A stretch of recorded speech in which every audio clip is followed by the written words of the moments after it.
Bonjour les étudiants de la deuxième année du cycle collégial. Donc chez les végétaux comme chez les animaux, la reproduction sexuée joue un rôle central dans la perpétuité des végétaux. Donc dans cette vidéo, on va découvrir et décrire la structure des organes reproducteurs chez les végétaux, surtout chez les plantes à fleurs, donc les plantes qui possèdent des fleurs. Très bien. Donc, pour ça, on va réaliser une petite manipulation. C'est la dissection de la fleur d'hibiscus. Donc, ce genre, ou bien ce type de fleurs qui s'appelle l'hibiscus. Il se trouve partout, hein? Très bien. Donc, pour cette manipulation, on a besoin d'une fleur d'hibiscus, un ciseau ou bien un couteau ou bien une pince fine. Très bien. Donc, premièrement, on va enlever délicatement les pièces de la fleur en allant de l'extérieur vers l'intérieur de la fleur. Donc, la fleur, voilà la fleur. On va commencer de l'extérieur vers l'intérieur. Très bien. Mais avant ça, on peut découvrir cet organe qui porte la fleur. Il s'appelle le pédoncule. C'est sous forme d'un tige qui porte la fleur. Très bien. Donc, après le pédoncule, on va enlever les organes qui entourent le bouton floral. Voilà. C'est généralement ces organes d'une couleur verte. Voilà.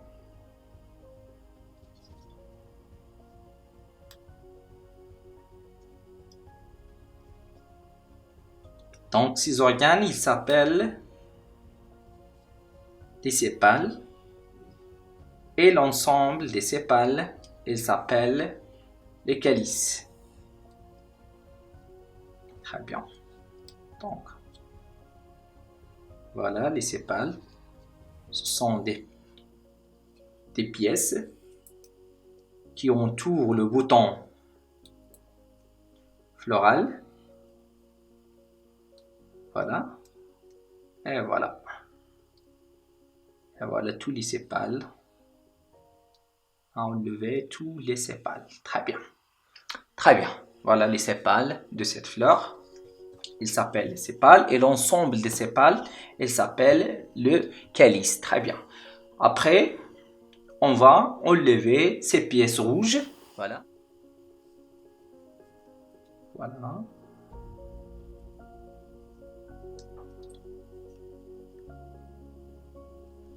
C'est toujours à l'aide d'une pince fine. Voilà. Délicatement. Voilà. Donc, ces pièces rouges, elles s'appellent les pétales. Et l'ensemble des pétales, il s'appelle la corolle. L'ensemble des pétales, il s'appelle la corolle. Très bien. Donc, maintenant, on peut dire qu'on atteint les organes reproducteurs de la fleur. Voilà les organes reproducteurs. Pour ces organes, soit pour la corolle plus le calice, ce sont des organes qui sont stériles, qui n'ont aucun rôle reproductrice. Ce sont des organes pour fonction d'attirer les pollinisateurs et pour protéger les organes reproducteurs qui se trouvent au centre de la fleur. On va commencer par ces organes qui sont proches du centre de la fleur. Voilà ces organes-là. Voilà ces organes. Donc, pour ces organes, ce sont, ou bien, c'est l'unité de l'appareil reproducteur mâle chez la fleur. Donc, il s'appelle les étamines. Et voilà, tous les étamines.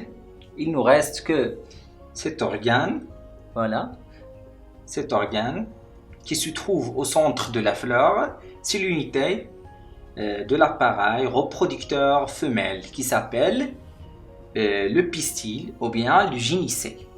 Pistil ou bien le gynicée, il est composé de stigmates,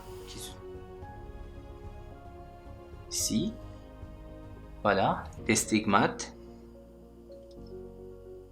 et le style, voilà le style, et l'ouvert,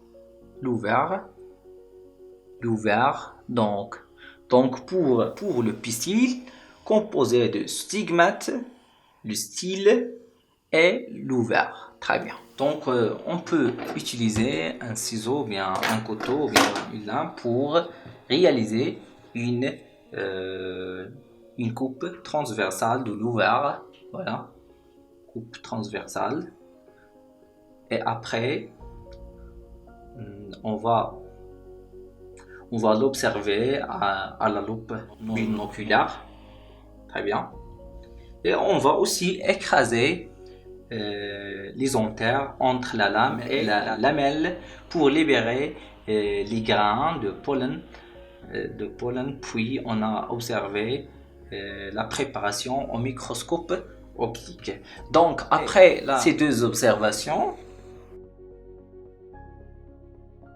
on peut dire que pour le pistil, il se compose de stigmates, stylet et de l'ovaire. Ce dernier contient des carpelles. Il contient des carpelles qui renferment des ovules. Donc il y a des ovules ici au niveau de voilà. Est-ce que non? Donc il y a des ovules au niveau de l'ovaire. Voilà, ici.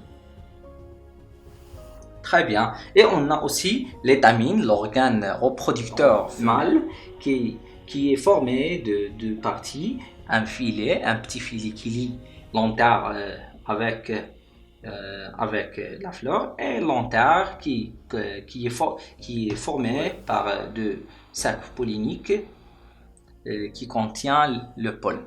Très bien. Donc pour les graines de pollen, il contient des gamètes mâles, et pour les ovules, il contient des gamètes femelles.